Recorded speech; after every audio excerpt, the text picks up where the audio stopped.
মিথ্যা বলেন? এই মুসলমান যারা রোজগার করেন, কেন ওজনে কম দিবেন? কেন সুদে টাকা নিলেন? কেন কিস্তি নিলেন?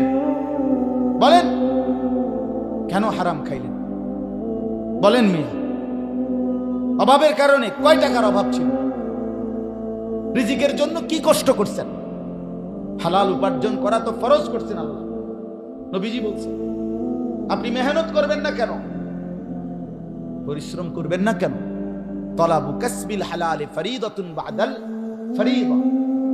আল্লাহ বলছে, নবীজি বলছে, 5 ওয়াক্ত নামাজ রোজার পরে এক মুসলমানের উপরে হালাল উপার্জন তালাশ করা ফরজ।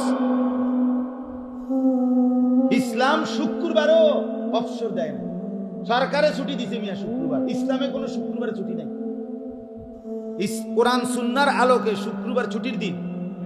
কথা বলেন না কেন? না না না, সপ্তাহের কোনো দিনে ছুটির কোনো দিন নেই। ইসলামে কোনো ছুটির দিন নেই।